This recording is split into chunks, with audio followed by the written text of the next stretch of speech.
복음과 진리를 전하는 방송 KBS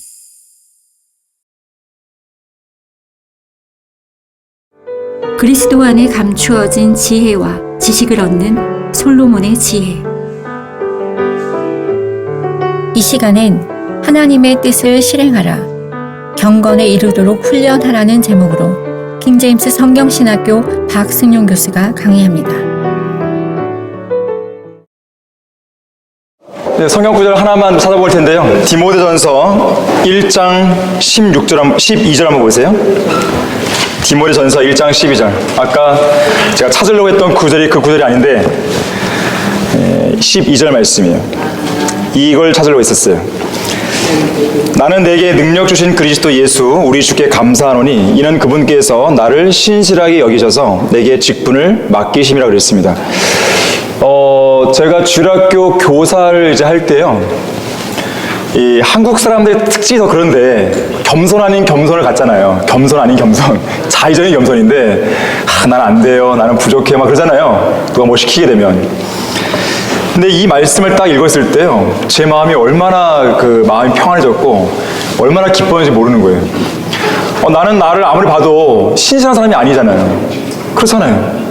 근데 주님은 나를 그렇게 여겨주시는 거예요. 그리고 고귀한 직분을 맡겨주셨다는 것이죠. 얼마나 그때 감사했고 기뻤는지 모릅니다. 그래서 이 말씀을 근거로 해서 자신감 있게 주일학교 교사를 했던 그런 기억이 있거든요.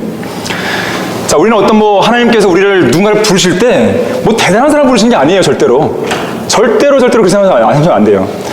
하나님께 나를 지금 불렀다, 그럼 때가 된 것이고 또 하나님이 원하시니까 부르신 거예요. 그리고 그 뒷감당은 주님이 다 하시겠다는 거예요. 그냥 너는 그냥 와서 하라는 거죠. 그 확신을 가지시고 여러분들도 주님의 뜻에 대해서 가시는 거예요. 이렇게 길을 가는 거예요. 그것이 필요합니다. 자, 이번 두 번째 시간은요, 경건에 이르도록 훈련하라는 내용입니다. 자, 디모데전서 4장 7절과 8절 말씀이 주제의 구절로 나와 있는데요. 불경스럽고 늙은 부녀자들의 꾸며낸 이야기들을 버리고 오히려 경건에 이르도록 내 자신을 훈련하라. 몸의 훈련은 유익이 적지만 경건은 모든 일에 유익하여 현재와 미래의 생명의 약속을 소유하게 하느니라 그랬습니다. 여러분에게 묻습니다. 예수 그리스도의 보혈로 구속받고 모든 죄로부터 깨끗하게 된 여러분은 경건한 사람입니까? 불경한 사람입니까? 네. 그럼 여러분은 경건에 이르기 위해서 여러분 자신을 훈련하고 있습니까? 자, 경건에 이르기 위해서 어떤 훈련을 하고 있고 또 얼마나 많은 훈련을 하고 있습니까? 하나님께 인정받는 경건한 그리스도인이 되기 위해서 얼마나 많은 노력을 기울이고 있습니까? 여러분의 믿음과 영적 생활에는 경건의 훈련을 통한 경건의 능력이 나타나고 있습니까? 한번 이런 질문들을 스스로 한번 해보세요. 하나님의 뜻에 따라 사는 삶을 사는 것, 그것이 바로 경건이에요. 자, 구체적으로 보게 되면요, 베드로후서 1장 3절과 4절 찾아보겠습니다. 베드로후서 1장 3절과 4절 말씀 보시면, 자, 하나님의 본성에 동참했다는 말은 하나님과 본성적으로 똑같은 존재가 되었다는 뜻이기도 한데요, 이것이 바로 경건이에요. godliness, 신과 같음, 하나님과 같음, 그 말이죠. 문자 그대로 보면 하나님과 같은 그런 의미예요. 그래서 예수 그리스도와 일치되고 하나가 된 삶, 이것이 바로 경건입니다. 자, 이것이 가능한 이유는 뭐냐면 우리 안에 새로운 성품, 영적인 본성, 새 사람이 형성되었기 때문에 그런 거예요. 디모데전서 3장 16절에서 육신으로 나타나신 하나님, 곧 성육신의 신비를 가리켜 뭐라 그럽니까? 경건의 신비죠. 경건의 신비. 경건의 신비가 뭐예요? 하나님께서 육신으로 나타나신 거예요. 자, 예수님은 하나님과 같거나 비슷한 정도가 아니죠. 하나님의 인격의 정확한 형상이시죠. 또 신격의 모든 충만함이 몸의 형태로 거하시는 분이시죠. 하나님 그분 자신입니다. 즉 예수님은 이렇게 말씀하시죠. 나와 나의 아버지는 하나니라 그랬단 말이에요. 자, 이것을 성도가 추구해야 될 경건의 개념에 적용해 보면 예수 그리스도와 일치되고 하나가 된 삶, 이것이 바로 경건입니다. 그런데 이 경건은 단순하게 비슷하게 닮아가는 그런 정도의 삶이 아니에요. 그분과 온전히 일치된 삶을 살아가는 것입니다. 그냥 비슷하게 닮아가는 것, 이런 것이 아닙니다. 온전히 일치된 삶. 이것을 위해서 예수님은 우리를 그분의 몸 안으로 집어넣으셨고 그리스도와 한 몸 안에서 일치되게 만드신 거죠. 그래서 우리가 방금 읽었던 베드로후서 1장 3절에서는 그분의 신성의 능력을 통해서 경건에 속한 모든 것을 우리에게 줬다라고 말씀하는 거예요. 자, 그렇다면 굳이 왜 성도들에게 경건에 이르도록 훈련하라고까지 말씀하시는 것인가? 영적으로는 그분의 몸 안에 들어와서 그분과 일치해 있지만 아직 뭡니까? 육신의 몸은 아직 구원받지 못한 거예요. 그래서 경건에 이르도록 훈련하라고 우리에게 말씀하시는 겁니다. 몸의 구속은 미래에 일어날 일이죠. 로마서 8장 23절에서는 그들뿐만 아니라 성령의 첫 열매들을 가진 우리까지도 속으로 신음하며 양자되는 것 곧 우리 몸의 구속을 기다리고 있느니라 그랬습니다. 따라서 그날이 이를 때까지는 우리가 아무리 하나님의 본성에 동참한 사람이라 할지라도 언제든지 세상의 정욕을 향해 나아갈 수 있다는 것이, 다시 세속에 물들 수 있고 또 언제라도 주님과 일치된 삶에서 벗어날 수 있다는 것이죠. 그래서 그러한 삶을 저지하고 우리 인생의 항로를 성경적으로 올바로 유지하기 위해서 훈련이 필요하다는 거예요. 자신이 타고 다니는 말을 원하는 곳으로 몰고 가기 위해서는 채찍질을 해야 되고, 수증기를 원하는 방향으로 보내기 위해서는 일정한 압력이 필요하죠. 그것처럼 구속받지 못한 몸 안에서 자기 자신을 하나님의 본성으로 이끌고 주님과 일치된 삶을 살도록 하기 위해서는 일정한 훈련이 필요합니다. 훈련이 필요해요. 그래서 디모데전서 4장 7절에서는 경건에 이르도록 내 자신을 훈련하라 라고 말씀하는 거예요. 경건에 이르는 훈련을 게을리해서는 안 됩니다. 또한 이 훈련을 포기하는 순간 육신적인 사람으로 전락해버리는 것은 시간 문제예요. 우리 다 같이 거기 교재 19페이지 아래에 있는 박스 내용 보시면 이 경건에 관해서 E.M. 바운즈가 한 말이 있습니다. 교회들은 보다 나은 방법들을 찾고 있지만 하나님께서는 보다 나은 성도들을 찾고 계신다. 오늘날 교회들에 필요한 것은 더 좋은 새로운 조직이나 훌륭한 방법이 아니다. 성령 하나님께서 쓰시는 사람, 곧 진정으로 기도하고 동시에 기도의 능력이 있는 사람이 필요한 것이다. 성령님께서는 어떤 좋은 방법을 통해 역사하시지 않고 사람을 통해 역사하신다. 그분께서는 조직이나 기구에 오시지 않고 사람 안에서 역사하신다. 어떤 계획에 기름을 부어주시는 것이 아니라 사람, 즉 진정으로 기도하는 경건한 사람에게 기름을 부으시는 것이다. 그래서 그 교회는 경건한 사람으로 가득 차 있어야 돼요. 디모데후서 3장 5절에서는 교회 시대의 마지막 날들에 아주 어려운 때가 온다고 경고하면서 경건의 모양은 있으나 경건의 능력을 부인하는 자들에게서 돌아서라고 말씀하고 있습니다. 자, 왜 그런 것인가?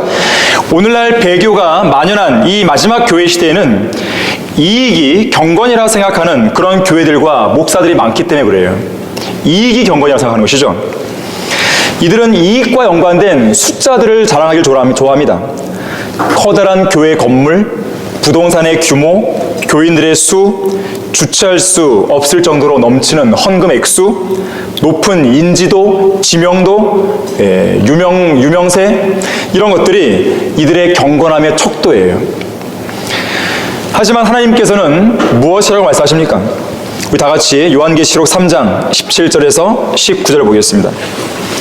그렇게 이익을 경건이라고 생각하는 그런 자들을 향해서 요한계시록 3장 17절에서 19절은 이렇게 경고하고 있어요.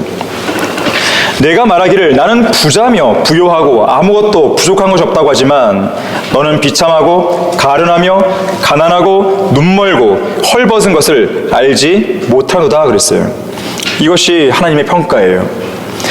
내가 너에게 권고하노니 내게서 불로 단련된 금을 사서 부요하게 되고 흰 옷을 사서 입음으로 너의 벌거벗은 수치를 드러내지 않게 하며 또 안약을 내 눈에 발라 보게 하라 그랬습니다. 자, 이익을 경건이라고 생각하는 그러한 사람들, 경건의 능력은 없고 경건의 모양만 있는 그런 교회들 향해서 너희들은 가장 비참한 자들이라 라고 주님은 말씀하고 계시는 거예요. 언젠가 한번 말씀드렸지만 이 미국 상원 의원을 지낸 리처드 헬버슨이 이렇게 말한 적이 있습니다.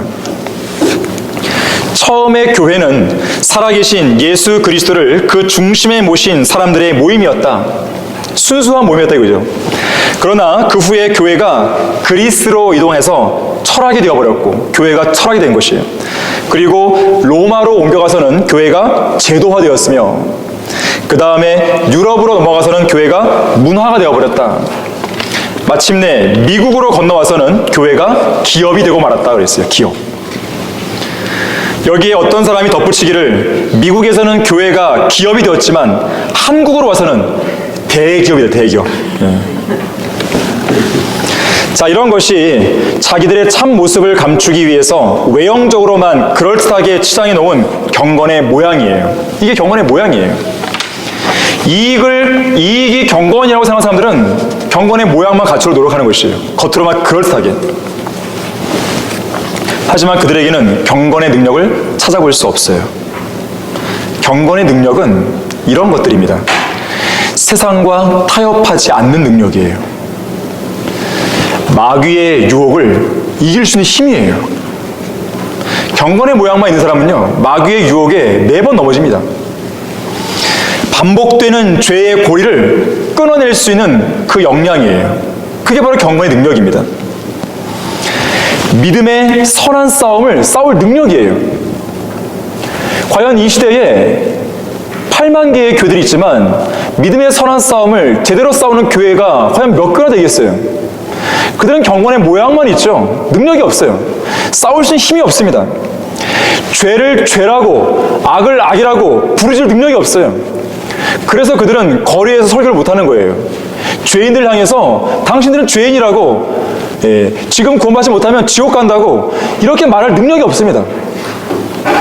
그래서 그들은 뭐라 그래요? 하나님은 당신을 사랑하십니다. 예수님이 믿으면 좋습니다. 화장지 나눠주고 커피 끓여주고 통기타 치고 CCM이나 부르고 그냥 이러고 있는 것이죠. 무슨 뭐 공연 나왔어요? 복음을 전해야죠. 복음을요.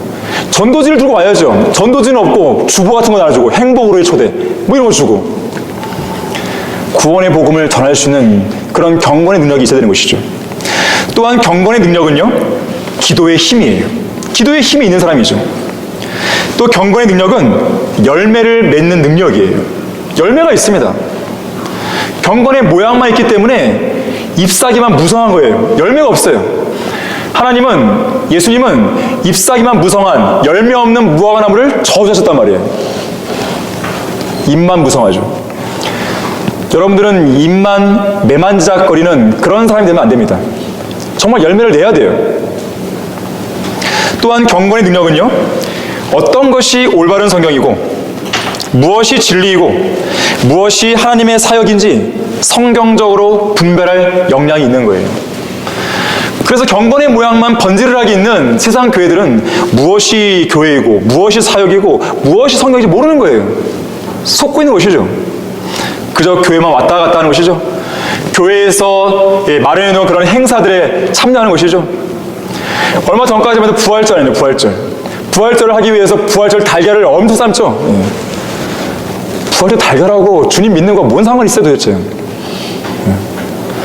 요번에 월간지 글도 나왔지만 이 부활절 퍼레이드를 하면서 여러 가지 각종 문화 행사를 하게 됩니다. 그게 하나님의 사역으로 생각하는 거예요. 그 자리에서 복음을 믿으라고 세상 죄인들이요 예수 그리스도 믿고 구원 받으라고 그렇게 외친 사람이 단 한 명도 없었어요. 그 수많은 사람들의 행렬 중에서. 도대체 뭐 하는 거지? 도대체 뭐 하는 거예요 이게? 경건의 모양만 있고 능력이 없기 때문에 그렇습니다. 자, 이들이 그럴 수밖에 없는 이유가 있어요. 경건의 능력을 강조하는 순간 교인들이 떠나갑니다. 결과적으로 헌금 액수가 줄어드는 거예요. 그래서 세상 교회 목사들은요, 교인들의 그 귀를 거스르지 않기 위해서 듣기 좋은 말만 하는 거예요. 언제가 그랬어요. 오카노 목사가 살아있을 때에 신문에다가 글을 썼어요. 세상 그 교회들한테 이야기하면서 이런 말을 하셨어요. 우리 목사들은 성경에 있는 모든 구절들을 설교하지 않고 있다. 무슨 말인가 하면 저기 앉아있는 장로 그 마음 상처받을까봐 이 설교 빼놓고 하고, 저기 돈 많은 누구 집사 마음 걸릴까봐 이 설교 안 하고, 이렇게 한두 개 계속 떼가면서 우리가 그렇게 설교하고 있지 않냐, 우리는 각서해야 된다, 그런 말 한 적 있었어요.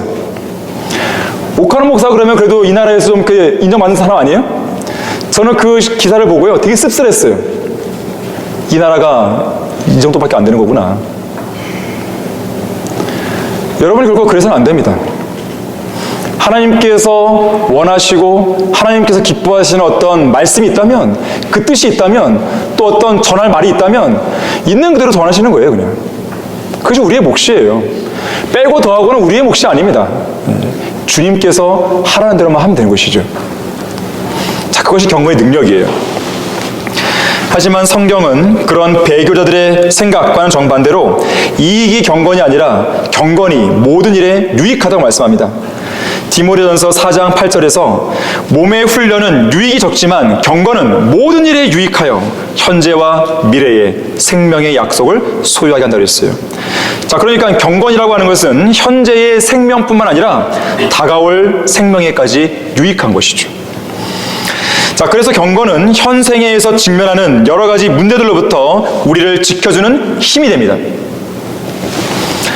예를 들면 경건은 우리가 시험에서 승리할 수 있게 해줘요. 베드로후서 2장 9절에 보니까 주께서는 어떻게 경건한 자들을 시험에서 구해내시고 불의한 자들을 형벌에 처할 심판의 날까지 가두실 것을 아시느니라 그랬습니다. 그래서 경건한 사람들을 시험에서 구해내시는 거예요. 또는 경건은 기도가 응답되는 조건을 형성해 줍니다. 다 같이 시편 4편 3절 찾아보겠습니다.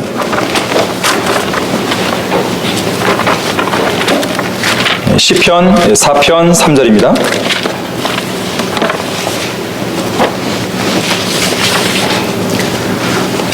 자, 그러나 주께서 자기를 위하여 경건한 자를 따로 세우셨음을 알라. 주께서는 내가 부를 때에 들으시리로다 그랬습니다.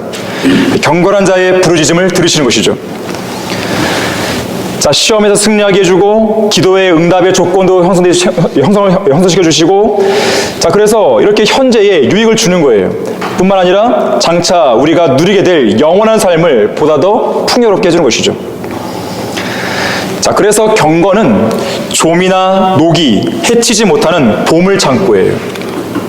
궁핍함이나 부족함을 모르는 풍성한 곳간과 같습니다.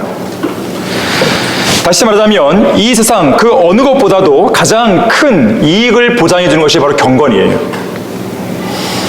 자, 이처럼 경건을 위한 투자는 손해가 전혀 나지 않는 가장 수익률이 높은 투자인 것입니다.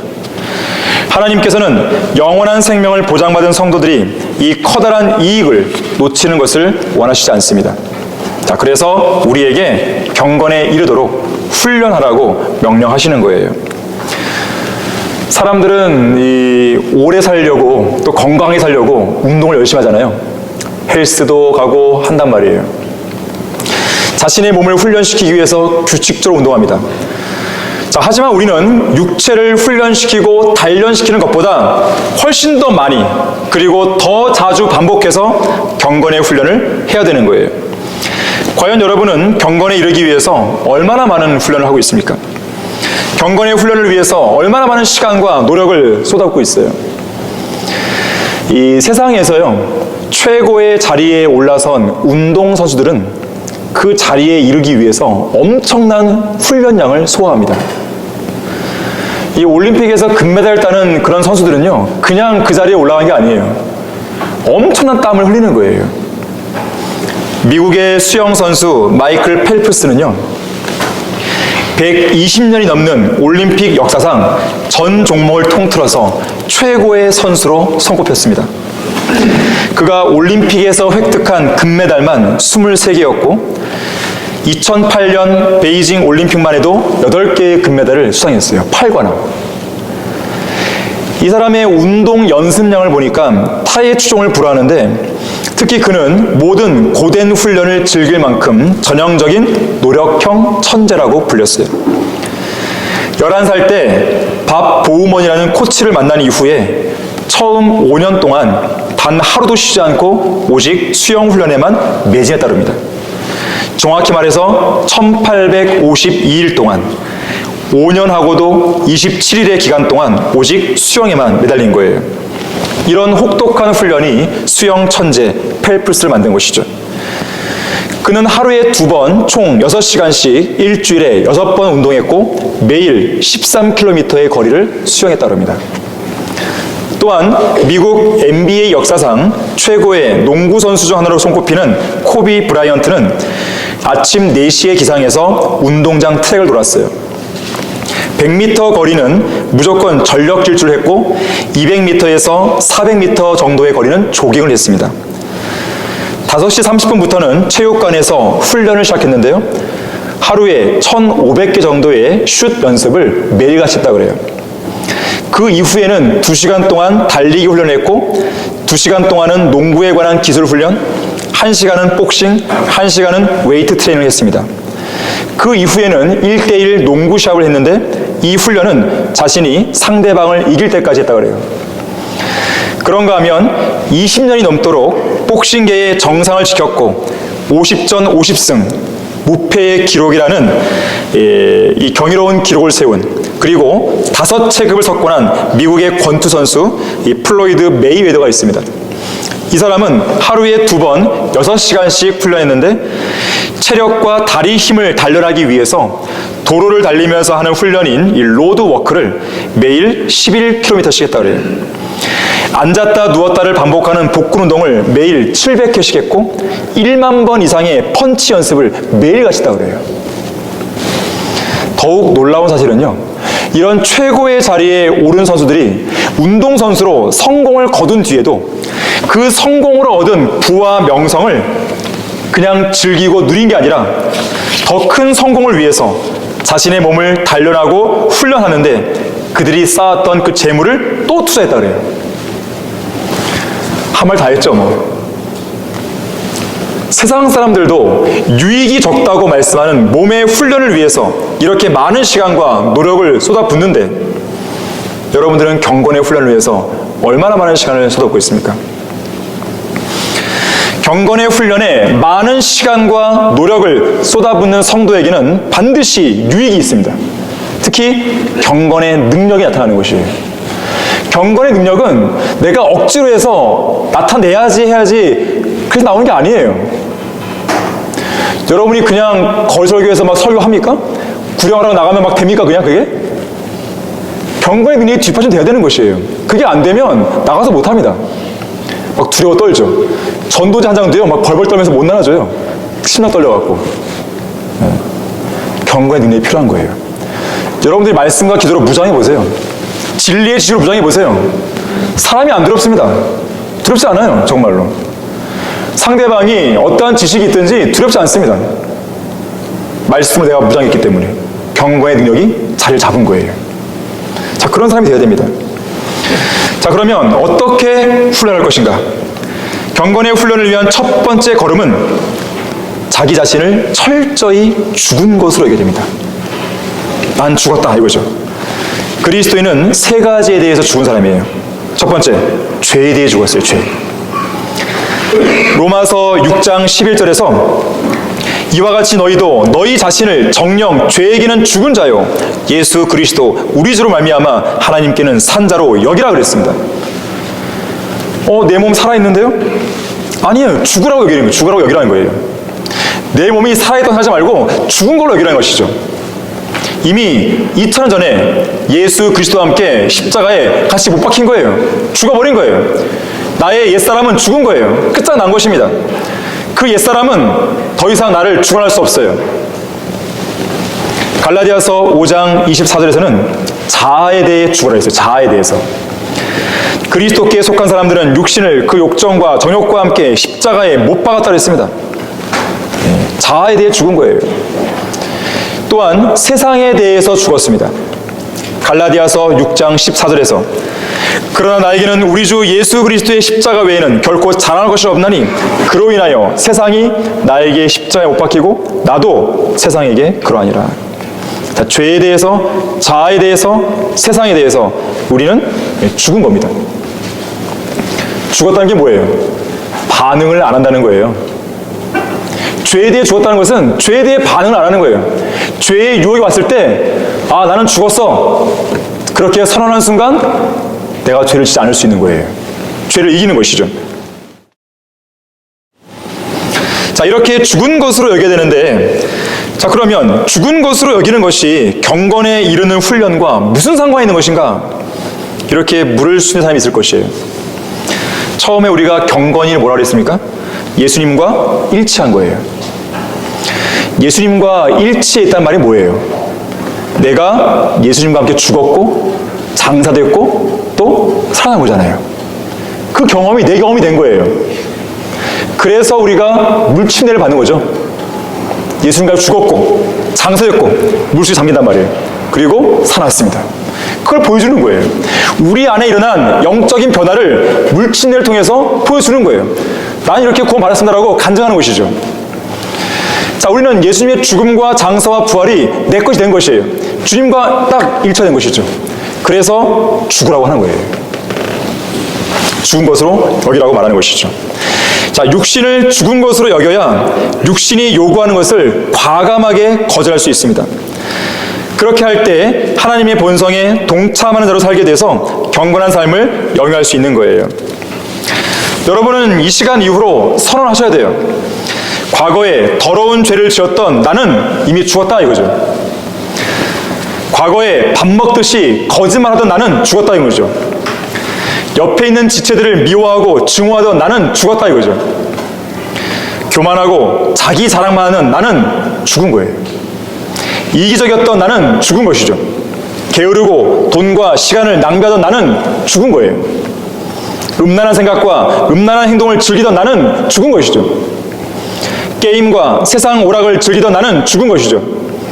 세상 음악, 세상 문화, 세상 유행, 더러운 영상, 더러운 말과 행동, 유행어, 연예인, 코미디, 드라마 등을 즐기던 우리는 죽었다는 것이죠. PC방, 게임방, 댄스홀, 콘서트, 당구장, 노래방, 술집 등에 들락거리던 나는 죽은 거예요. 더 이상 반응할 수 없어요. 자, 그것이 무엇인지 간에 세상 정욕에 사로잡혀 살았던 나는 죽었다 이거죠. 그것이 필요합니다. 그게 첫걸음이에요. 경건을 위한 첫걸음. 두 번째, 말씀과 기도를 통해서 주님과 지속적인 교제를 나눠야 됩니다. 예수 그리스도의 피로 구속받은 성도라면 마땅히 하나님과 교제되죠. 여러분은 주님과 교제하고 있습니까? 하루 중 교제하는 시간은 얼마나 되세요? 주님과만 긴밀하게 교제할 수 있는 은밀한 장소가 있으세요? 교제를 위한 간절한 열망이 있으십니까? 앤드류 머레이가 이렇게 말했습니다. 그리스도인의 삶에서 첫 번째로 가장 필요한 것은 하나님과의 교제다 그랬어요. 호흡을 하기 위해서, 숨을 쉬기 위해서 매 순간 신선한 공기가 필요하듯이 또한 태양이 매 순간 그 빛을 내듯이 우리의 혼이, 우리의 영이, 우리의 새 사람이 강해질 수 있는 것은 오직 주님과의 직접적이며 살아있는 교제를 통해서다 그랬어요. 자, 말씀을 통해서요, 우리는 교제할 수 있는 거잖아요. 그리스도인은 말씀을 통해 거듭났기 때문에 말씀을 통해 영적 양식을 공급받아야 돼요. 자, 그래서 주님과 교제하려면 말씀을 통해 하는 거예요. 조지 뮬러도 이렇게 말합니다. 사람들은 조지 뮬러를 기도의 사람으로만 기억하잖아요. 그렇지 않습니다. 기도의 사람뿐만 아니라 말씀의 사람이었습니다. 조지 뮬러는 평생에 100번 이상 킹제임스 성경을 읽었어요. 또한 자기가 길렀던 이 고아들 있잖아요. 고아들에게 성경 교육을 시켰습니다. 조지 밀러가 이렇게 말합니다. 내가 매일매일 하는 일 중에서 으뜸 가는 일은 주님과 교제하는 일이다. 나는 믿지 않는 사람들에게 복음의 진리를 전할 수도 있고 성도의 믿음을 북돋아줄 수 있으며 시리에 빠진 사람을 위로해 줄 수 있다. 그러나 정작 나 자신이 주님 안에서 기뻐하지 않고 나의 속사람이 매일같이 영적 양식과 힘을 공급받지 못한다면 내가 지금 하고 있는 그 사역을 올바르지 못한 동기와 마음으로 이끌어갈 수도 있는 것이다. 내가 해야 했던 일들 중 가장 중요한 것은 하나님의 말씀을 읽고 묵상하는 일이었다. 그것을 통해서 나의 마음이 주님으로부터 위로와 격려를 받으며 때로는 경고와 채찍질도 받게 되는 것이다 그랬어요. 말씀을 읽으면서 주님과의 생생한 만남을 가지셔야 돼요. 구절 하나를 짚어 가시면서 주님께서 나에게 그 순간 알려주시는 도전적인 말씀들, 깨닫게 해준 말씀들, 위로와 격려, 주님의 그런 선한 손길들 느낄 수 있어야 되는 것이죠. 경험해야 됩니다. 우리가 주님의 음성을 뭘로 듣겠어요? 뭐 환청을 들어요? 아니면 환각을 봐요? 주님이 뭐 눈앞에 나타나요? 그게 아니잖아요. 말씀을 통해서 알려주시는 거죠. 성경을 통해서 구체적으로 자상하게 일러주시는 거예요. 우리 다 같이 디모데전서 4장 6절 7절을 보십시오. 디모데전서 4장 6절 7절 말씀을 보시면 여러분이 이 두 구절을 잘 연결시켜 보세요. 그러면 경건과 관련해서, 경건에 이르는 훈련과 관련해서 말씀의 중요성을 알게 됩니다. 내가 이런 것들을 형제들에게 기억하게 한다면 너는 내가 따르던 믿음의 말씀들과 선한 교리의 말씀들로 양육을 받아 예수 그리스도의 선한 일꾼이 되리라 그랬어요. 자, 말씀이 강조되는 문맥에서요, 불경스럽고 늙은 부녀자들의 꾸며낸 이야기들을 버리고 오히려 경건에 이르도록 내 자신을 훈련하라 그랬어요. 자, 꾸며낸 이야기들을 버리고 뭘 취하기로 했습니까? 6절 말씀에 믿음의 말씀들, 선한 교리의 말씀들, 이것을 취해야 되는 것이죠. 그걸 통해서 경건에 이르도록 훈련을 할 수 있는 거예요. 하나님의 말씀을 부지런히 읽고 공부하며 묵상하고 또 깨달은 대로 실행을 하다 보면, 그렇게 훈련하다 보면 어느새 경건에 이른 자신의 모습을 발견하게 되는 거예요. 내가 이만큼 성장했구나. 내가 이러한 경건의 내용을 나타낼 수 있게 됐구나. 어느샌가 모르게 깨닫게 되는 것이에요. 두 번째로는요, 기도를 통해서 교제할 수 있습니다. 말씀을 통한 교제가 주님으로부터 음성을 듣는 방법이라면 기도를 통한 교제는 우리가 주님께 말씀을 드리는 방법입니다. 성도들에게는 예수 그리스도의 보혈을 통해서 담대한 확신을 가지고 하나님의 은혜의 보좌 앞으로 나아갈 수 있는 특권이 주어져 있습니다. 특권이에요. 그 특권을 활용하셔야 됩니다. 기도로 나아가서 주님을 찬양하고, 기도로 나아가서 죄들을 자백하고, 기도로 나아가서 주님께 감사하고, 기도로 나아가서 자신이 필요한 것들을 아뢰는 것이죠.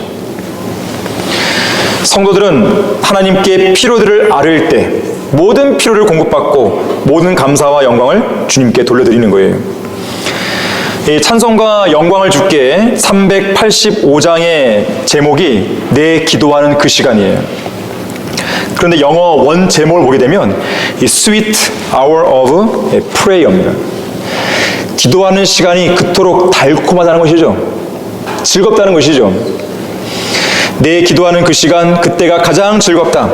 이 세상 근심 걱정에 얽매인 나를 부르사 내 진정 소원 주 앞에 낱낱이 바로 고하여 큰 불행 당해 슬플 때 나 위로 받게 하시네 그랬어요. 주님과 교제할 때, 기도를 통해 주님과 교제할 때 가장 행복하고 즐거운 시간이라는 거예요. 비록 자신의 죄가 크다 해도 주님께 있는 그대로 다 아뢰보세요. 그리고 주님 안에서 쉬어보세요. 그러면 그 순간 기쁨으로 충만해지는 거예요. 여기에는 어떤 가식도 위선도 필요 없습니다. 우리 마음을 다 아시는 하나님께 있는 그대로 나아가면 되는 거예요. 자, 그런데 주님과의 효과적인 교제를 위해서 몇 가지 알아두어야 할 실제적인 지침이 있습니다. 10가지를 제시했는데요. 우선 하나님과의 교제를 하루 일과 중에서 최우선에 두셔야 돼요. 중요한 일 정도가 아니라 가장 중요한 일이죠. 첫 번째로 해야 될 일이에요. 여러분은 아침에 일어나자마자 뭐 합니까? 운동하고 막 그럽니까? 가장 먼저 할 거 그게 아니에요. 말씀과 기도로 가는 거예요. 이게 첫 번째예요. 물론 뭐 집중력을 높이기 위해서 세수를 잠깐 할 수 있겠죠. 그러나 말씀과 기도가 어쨌든 첫 번째 되는 것이에요. 무슨 일이 있어도 이것만은 해야 한다는 자세로 임해야 됩니다. 다른 일로 분주해서 이것을 뒤로 제쳐두는 일이 발생해서는 안 되는 것입니다. 누군가가 말했듯이 하루의 일과 편은 빽빽하게 채우고 마음은 텅 비우는 일이 없도록 해야 된다. 많은 일을 하고 있지만 정작 왕이신 주님을 잠잠히 기다리는 데 있어서는 아주 적은 시간을 보내도록 만드는 유혹을 뿌리쳐야 한다고 했어요. 주님을 만나는 시간을 최우선으로 가져야 돼요. 두 번째, 하나님과 교제할 수 있는 가장 안정적인 시간을 정해야 됩니다. 가장 집중이 잘 되는 시간을 여러분은 고르세요. 대부분의 사람들은 아마 아침일 것입니다. 성경에는 아침 일찍 하나님의 말씀을 받은 사례들이 종종 나오죠. 또 아침 일찍 혹은 하루 3번 정해진 시간에 기도하는 사례도 나오죠. 자, 몸이 피곤하기 쉬운 너무 이른 아침이나 밤늦은 시간은 피하도록 해야 됩니다. 아침을 활용하려고 그러니까 갑자기 내일부터 새벽 3시에 막 일어나고 그러면 안 되는 것이죠. 그럼 갑자기 무너져 버리는 거예요. 그건 안 돼 버리는 것이죠. 여러분이 할 수 있는 선에서 가장 빠른 시간을 택하는 것이죠. 그리고요, 하나님과 그리고 왜 안정된 시간이 왜 중요하냐면 오늘날 이 바쁜 현대인들은요, 밥 먹을 시간도 없이 일하잖아요. 그래서 밥을 언제 먹어요? 차로 이동하면서 먹잖아요. 햄버거를 막 하나씩. 그런 식의 교제를 하면 안 된다는 것이에요. 주님과. 마치 햄버거를 하나 때우듯이 말씀 읽고 기도하고 절대로 그러면 안 되는 것이에요. 그런 사람은 경건히 이룰 수 없습니다. 계속 피폐한 삶을 사는 거예요. 자기 딴에는 그래도 말씀 읽었지 않냐? 스스로 유연할지 모르겠지만 그거는 착각이에요. 하나님이 기뻐하시지 않습니다. 또한 하나님과 교제하기 위해 합당한 마음도 가져야 됩니다. 경건한 마음을 갖추라는 것이죠. 하나님께 최고의 사랑을 표현함과 동시에 두렵고 떨리는 마음으로 다가설 수 있어야 돼요. 의무적으로만 하면 안 됩니다. 물론 처음에 익숙치 않은 사람들은 의무가 필요하죠. 그런데 매번 계속 의무감으로 하게 되면요, 한계가 있어요. 하나님을 사랑하고 하나님을 두려워하고 이런 마음으로 다가서야 되는 것이에요. 또한 교제는 기도로 시작하고 기도로 마쳐야 되는 것이에요. 말씀을 묵상할 때는 충분한 시간을 두고 깊게 묵상할 수 있도록 해야 됩니다. 단순히 성경을 읽고 끝내면 안 돼요. 그 의미를 천천히 깊게 묵상하는 시간도 필요합니다. 마음에 새기면서 읽어야 돼요. 여러분, 성경을 읽는 것과 성경을 묵상하는 건 달라요. 성경을 읽는 것과 성경을 공부하는 건 달라요. 어떤 사람은 그럽니다. 이 신학교에서 공부하고 있으니까 나는 신학교에서 하루에 3시간 공부해. 그러니까 오늘 나는 성경을 안 읽어도 돼. 맞나요? 나는 성경을 읽었으니까 묵상 안 해도 돼. 맞나요? 아닙니다. 우리가 하나님의 말씀을 가지고 할 수 있는 것이 여러 가지 있어요. 성경을 듣죠. 설교를 통해서. 성경을 읽죠. 성경을 묵상하죠. 또 성경을 마음속에 새기죠. 또 성경을 암송하죠. 성경을 전파하죠.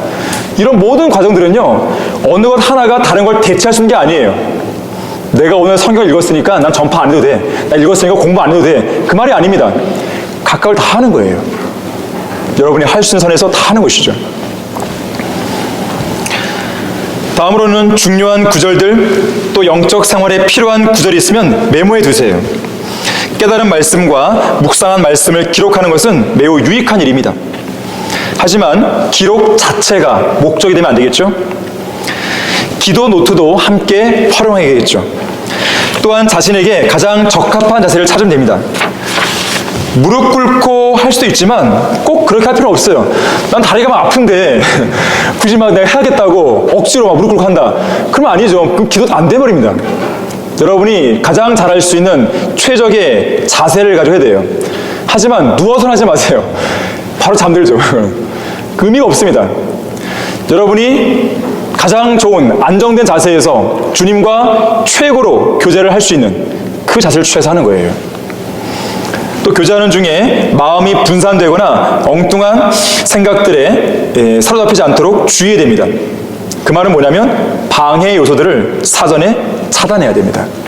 TV, 인터넷, 지나친 운동, 친구들, 기타 활동들, 잡다한 일들, 또 가족들. 때로는 가족이요, 나를 방해할 수 있는 거예요. 이 가족 구성원들은 서로에게 하나님과 교제할 수 있는 시간을 배려해야 됩니다. 반드시. 구원받은 그 가족 안에서는. 자기만 생각하면 안 되는 것이죠. 특히 잡다한 일들을 다 정리하셔야 돼요. 잡다한 일들이 막 있는 상황에서요, 주님과 교제하겠다? 잘 안 됩니다. 계속 거기에 생각이 얽매이는 것이에요. 이 버마의 선교사, 그러니까 미얀마의 선교사로 갔던 아도니람 저드슨이 이렇게 말했어요. 가능한 한 당신의 잡다한 일들을 다 정리하라. 그렇게 하면 경건한 행위뿐만 아니라 은밀히 기도하고 주님과 교제하는 일에 매일 2-3시간을 쉽게 낼 수 있을 거다 그랬어요. 불필요하게 바쁘면 안 됩니다. 바쁘면 왜 바쁜지 보셔야 돼요. 뭐 때문에 바쁜지. 대부분의 사람들은 쓸데없는 일로 바쁩니다. 자기가 상당히 부지런하다고 생각하는데 그렇지 않은 경우가 많아요. 쓸데없는 일 때문에 분주한 거예요. 그럼 바쁘다는 핑계로 주님과의 교제를 소홀히 하면 안 됩니다. 절대로. 주님과의 교제는 그 어떤 것으로도 대체할 수 없는 거예요. 대체 불가한 것이에요. 반드시 그 시간을 사수해야 됩니다. 모든 그리스도인은 말씀, 기도, 구령 이 3가지를 반드시 사수해야 됩니다. 어떤 상황에서도 그걸 하고 있어야 되는 거예요. 그런 기본적인 뜻도 실행하지 않는 사람이라면 주님은 그 이상의 뜻도 안 보여주십니다. 하나님께서 모든 그리스도인을 향해 갖고 계신 일반적인 뜻부터 실행하고 있어야 돼요. 그래야 그 성도만의 특별한 뜻을 보여주시는 거예요. 20년 넘게 중국에서 선교사로 사역했던 이 그리피스 존이라고 하는 선교사가 있었습니다. 이 선교사가 젊은 선교사들을 향해서 이렇게 말했어요. 죄인들에게 복음을 전하되 복음을 전하기 위해서는 가장 먼저 경건해지도록 힘써야 합니다 그랬습니다. 말씀과 기도, 그것이 뒷받침된 상태에서 구령으로 나가는 것이죠. 말씀과 기도가 전제가 안 된 상황에서 구령으로 나가는 것은 의미가 없어요. 열매가 없습니다. 힘도 없어요. 1877년 중국 상해에서 열린 선교회의에서 이 그리피스 존은 이렇게 말했어요. 선교사는 무엇보다도 거룩한 사람이 되어야 됩니다. 그렇게 경건하지 않으면서도 큰 영적 능력을 발휘할 수 있는 선교사는 단 한 사람도 없습니다. 선교사는 그저 착한 사람이기만 해서는 안 됩니다. 중국인들의 언어와 문화를 익힐 뿐 아니라 경건해지기 위해 힘써야 합니다. 그렇게 하는 것이 바로 이 거대한 나라 중국이 우리의 선교 사역을 통해서 변화될 수 있기 위해 반드시 필요한 일입니다. 거룩하신 하나님과 함께 시간을 보내십시오. 아버지 하나님과 함께 시간을 가지십시오. 하나님의 거룩한 아들이신 예수 그리스도와 함께 시간을 가지십시오. 거룩하신 하나님의 영이시며 우리를 거룩한 성전이 되게 하시는 성령 하나님과 함께 시간을 나누십시오. 이처럼 거룩한 교제를 위해 시간을 내야 합니다. 그랬어요. 마지막으로는 경건에 이르기 위해서는 만족하는 법을 체득해야 돼요. 자, 왜냐하면 만족할 줄 아는 경건은 큰 이익인다 그랬어요. 예수 그리스도 한 분만으로 만족할 수 있는 성도는 큰 이익을 받는 거예요. 얻는 거예요. 경건이 이룰 수 있습니다. 누군가가 말하기를 예수 그리스도께 매력을 느끼면 느낄수록 세상은 점점 더 싫어진다 그랬어요. 여러분은 과연 어느 것에 매력을 느낍니까? 여전히 세상적인 것들에 매력이 있습니까? 계속 그걸 하고 싶습니까? 즐기고 싶습니까? 주님께 매력을 느껴야 돼요.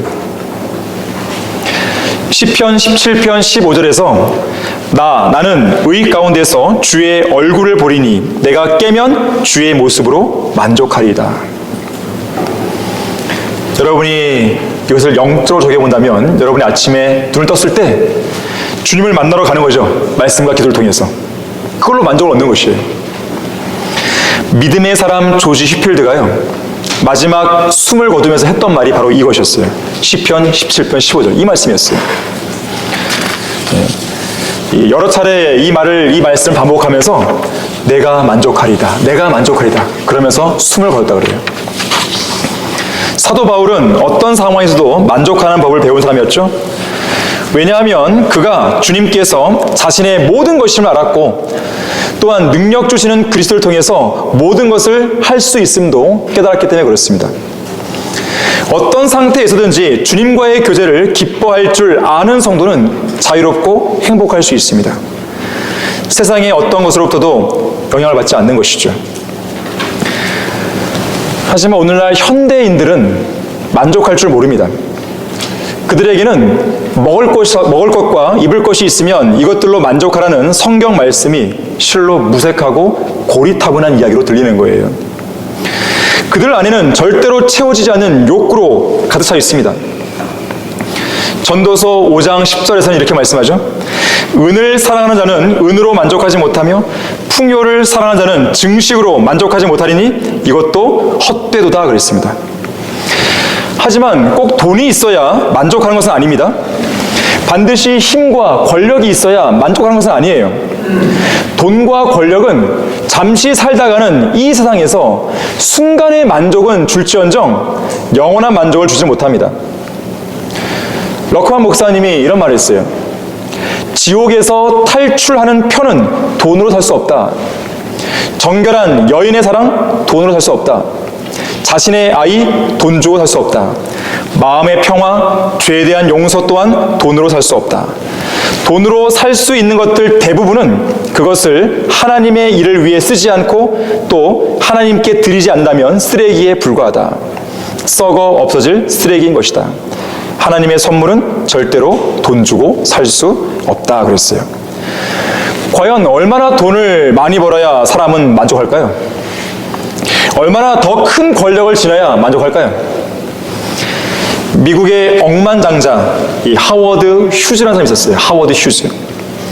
이 사람은 젊은 나이에 엄청난 재산을 모아서 주위 사람들의 부러움을 한 몸에 받은 사업가였습니다. 할리우드 영화 사업은 그가 초창기에 벌인 사업 프로젝트 중 하나였고요. 뉴욕 브로드웨이 연극과 뮤지컬 사업 역시나 그에 의해 상업적인 성공을 거두기 시작한 분야였습니다. 여기에 더해서 미국 최대의 텔레비전 방송국 가운데 하나인 ABC 방송국과 TWA 항공사의 지분까지 소유한 것이에요. 젊은 나이에 가장 짧은 시간에 억만장자 재벌로 급부상한 것이죠. 그가 남긴 유산은 당시로서는 천문학적인 액수였다 그래요.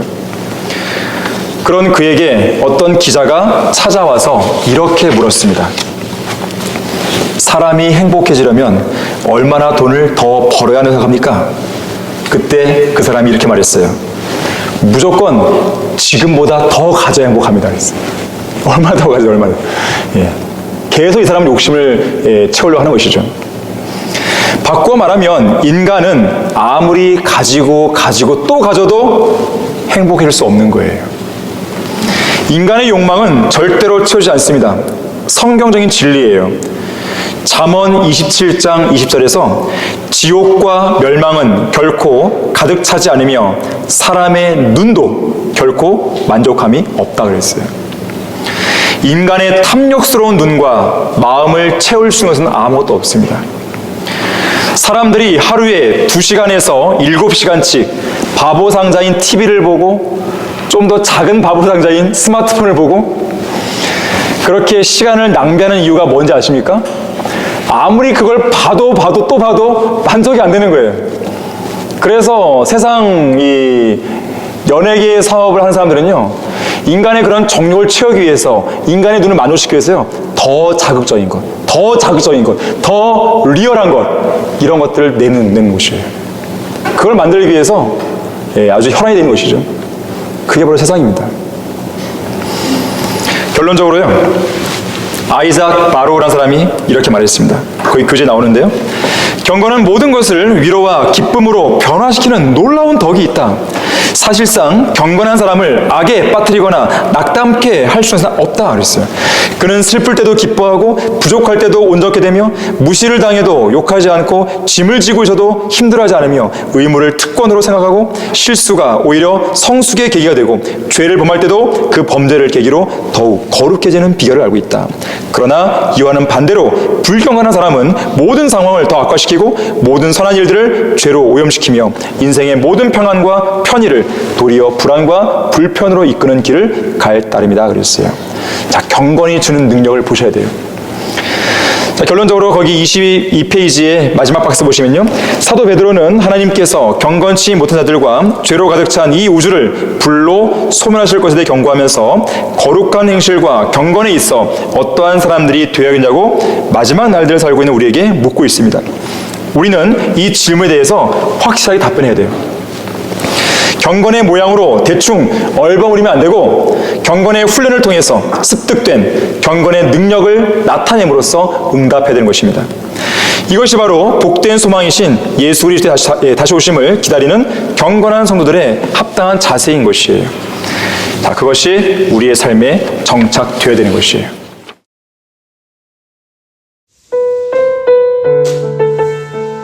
지금까지 솔로몬의 지혜였습니다.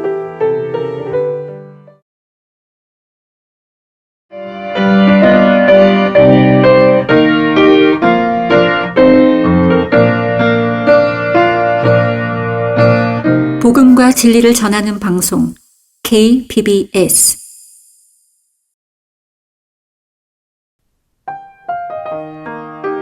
그리스도인이 위한 3분 에세이 지혜의 샘 엿장수 마음대로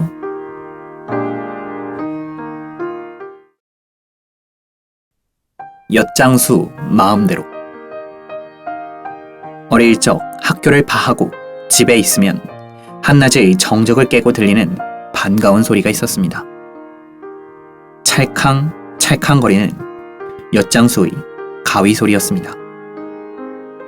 녹이 쓴 듯한 흑갈색의 네모난 가윗날을 리드미컬하게 쳐대면 가장 먼저 몰려드는 것은 손에 병이며 쇠붙이, 냄비 같은 것들을 들고 나타난 동네 아이들이었습니다.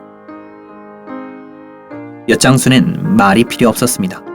찰캉대는 가위 소리 하나로 아이들을 흥분시켰습니다. 그리고 엿장수 마음대로 엿을 잘라주었습니다. 늘 내가 가져간 고물에 손톱만큼이라도 더 주기를 바라지만 어디 그게 내 마음대로 되는 일이었겠습니까? 그것은 오롯이 엿장수 마음이었습니다. 가위로 툭 치면 옆으로 떨어져 나가는 엿 조각에 저건 내 건데 하고 아쉬울 때도 많았습니다. 과거의 엿장수들은 고물의 가치에 따른 엿의 중량이 정해져 있지 않았습니다. 이 기준 없는 장사는 혀에 녹아드는 단맛에 모든 불평을 사라지게 했습니다. 오늘날 배교한 교회들은 인간 마음대로 규정해 놓은 종교 행위들을 벌입니다. 성경에 없는 새벽 기도회, 가톨릭에서 가지고 온 사도신경, 유대인 제자들이 대환란 때 드려야 할 주기도문, 태양신의 탄생을 기념하는 크리스마스, 넣지 말아야 할 누룩과 심지어 계란까지 풀어넣은 카스테라와 취기를 돌게 하는 발효된 포도주를 쓰는 주의 만찬. 그야말로 엿장수 마음대로 섬깁니다. 교단이란 것도 성경에 없는데 그들 멋대로 교회를 주무릅니다. 연물처럼 녹아드는 말로 가려운 귀를 긁어주니 무지한 교인들은 불평이 없습니다. 이와 같이 엿장수 마음대로 교회를 운영하면 예수 그리스도와 무관한 교회가 되는 것입니다. 죄인을 지옥에서 건져내는 구원의 복음. 부산 성경침례교회 조도희 목사입니다.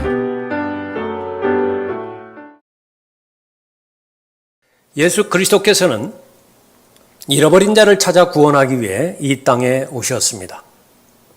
예수 그리스도께서 이 땅에 오신 목적은 하나님의 생명인 영원한 생명을 선물로 주시기 위함이었다고 말씀하십니다. 진실로 진실로 내가 너희에게 말하노니 내 말을 듣고 또 나를 보내신 분을 믿는 자는 영생을 얻고 정죄에 이르지 아니할 것이며 사망에서 생명으로 옮겨지느니라. 그 죽음의 문제를 해결하기 위해서 예수님께서 이 땅에 오셨는데 바로 사람이 죽어야 되는 죽음을 대신 죽으심으로써 하나님의 생명인 영생을 주실 수 있으셨던 것입니다. 그 결과 하나님의 생명인 영원한 생명을 모든 죄인에게 선물로 주시는 것입니다. 하나님의 말씀에 따르면 예수 그리스도의 말씀을 듣고 그 말씀을 믿을 수 있는 모든 사람은 구원을 하나님께서 약속하심을 기록된 말씀을 통해서 알 수 있습니다. 하나님의 법정에서 무죄 판결을 받게 할 목적으로 예수 그리스도는 이 땅에 오셨습니다. 하늘과 땅을 창조하신 예수님께서 사람의 몸을 입고 이 땅에 오셨을 때에 성경은 보라 세상 죄를 제거하는 하나님의 어린 양이라 보라 세상 죄를 제거하는 하나님의 어린 양이라 기록하고 있습니다. 다시 말하면 죽기 위한 목적으로 이 땅에 오신 하나님의 희생 제물이라고 말씀하고 있습니다. 하나님의 법에 따르면 누군가의 죄가 해결되기 위해서는 다른 누군가가 피 흘려 죽어야만 하는 것입니다. 하나님 보시기에 모든 사람이 죄인인지라 나를 대신하여 피 흘려 죽어줄 자격 있는 사람은 단 한 사람도 없습니다.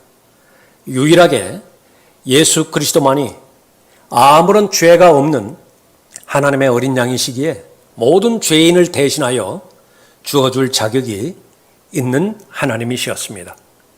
하나님께서는 오신 목적대로 모든 죄인의 죄 문제를 해결하기 위해 하나님의 어린 양으로 십자가에 달려 죽으셨습니다.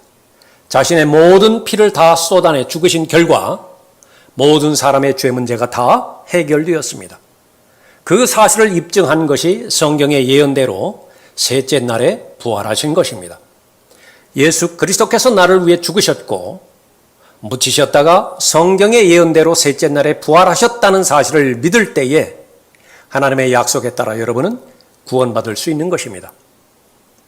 하나님의 말씀에 따르면 예수 그리스도를 믿을 수 있는 믿음이 있다면 구원받을 것이라고 약속하고 있습니다. 그 구원은 마지막 세 번째로 사망에서 생명으로 옮겨지는 것이라고 말씀하고 있습니다. 성경에는 생명이 두 가지가 있습니다.